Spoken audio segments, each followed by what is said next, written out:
Bonjour Mathieu Leroc.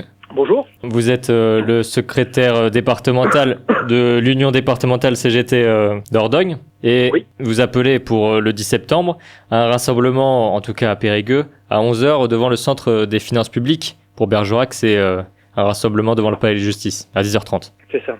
On le sait parce qu'il y a eu un mouvement qui s'était créé qui s'appelait Bloquons tout et ensuite un autre aussi Indignez-vous, qu'il y a un sentiment général dans la population de contestation et puis un sentiment aussi de perte de pouvoir citoyen, de démocratie.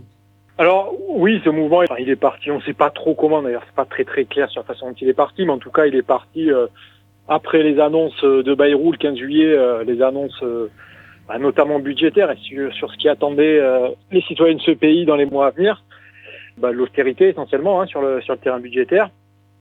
Et puis après, effectivement, il est parti d'appels sur Internet.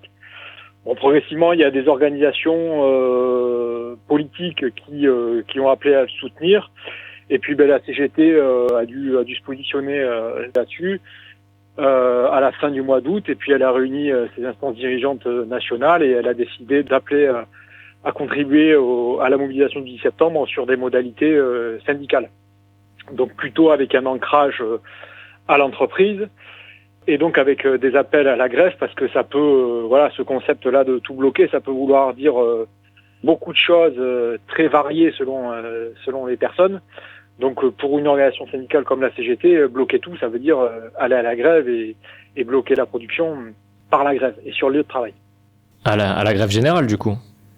Nous on appelle, on invite les salariés à se mettre en grève. La grève générale, elle se décrète pas, donc la grève est généraliste, il y a suffisamment de salariés qui décident de se mettre en grève et de s'y tenir. Mais nous on invite les salariés à s'organiser sur le lieu de travail, à se mettre en grève le 10, et puis si ça se généralise, tant mieux. Mais après ça dépendra aussi de la réaction des salariés derrière. On sait déjà que ce rassemblement sera entendu, en tout cas, parce que on le sait qu'il y a déjà beaucoup de personnes qui vont arrêter, qui n'iront pas travailler, qui feront grève, et beaucoup qui ont souhaité venir à ces rassemblements, donc notamment au centre des finances publiques à 11h à Périgueux. Par contre, on ne sait pas ce qui va se passer ce jour-là partout, et notamment à Paris. Donc en fait, le but pour la grève générale, c'est aussi que cet élan citoyen continue dans les mois qui suivent pour avoir les revendications de suppression des 2 jours fériés, là, enfin de maintenir les 2 jours fériés. On sait jamais par avance la façon dont les choses tourneront. Par contre, ce dont on est certain nous, et c'est une analyse syndicale, mais ce dont on est certain nous, c'est qu'un mouvement il généralise pas sans organisation. Donc derrière, il suffit pas d'avoir des mots d'ordre sur Facebook ou je ne sais où pour que ça soit suivi d'effets en pratique. Un rapport de force, ça se construit dans la réalité, ça se construit dans la vraie vie. Et effectivement, s'il y a suffisamment de salariés qui sont prêts à investir le terrain et à s'organiser, notamment avec leur organisation syndicale, c'est le meilleur moyen de faire durer et de généraliser le mouvement.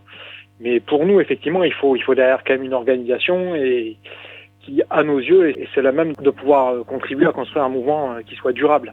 Et de créer un rapport de force. De créer un rapport de force.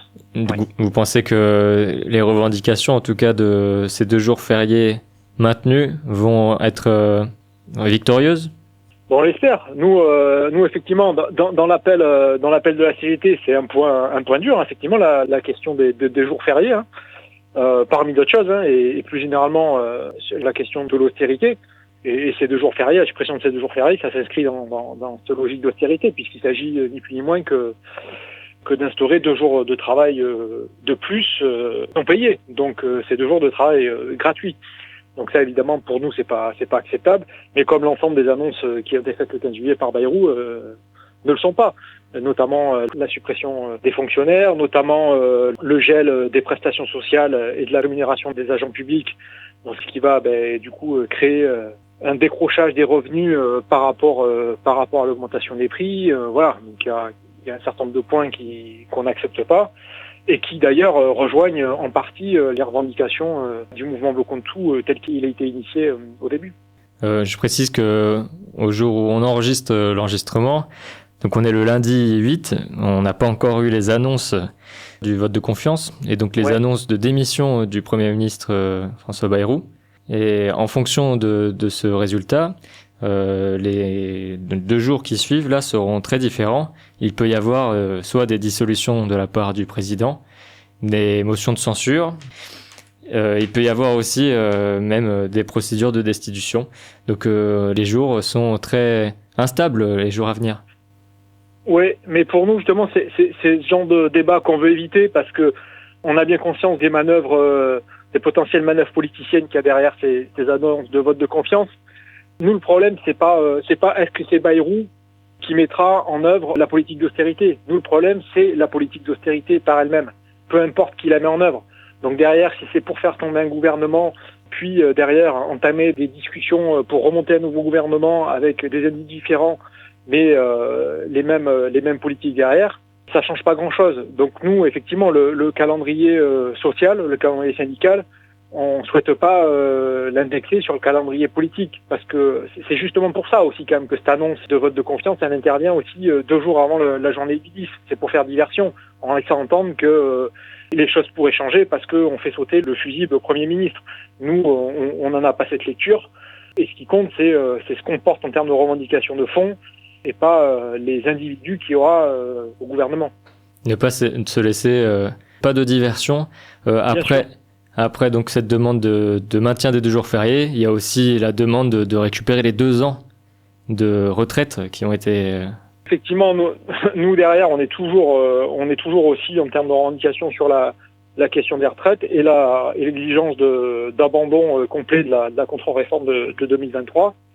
Donc oui, ça c'est toujours aussi dans notre revendicatif, effectivement.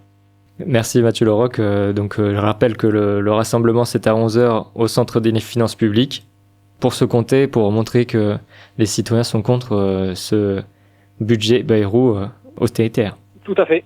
Eh bien, merci Mathieu Larocque. Eh bien, merci à vous.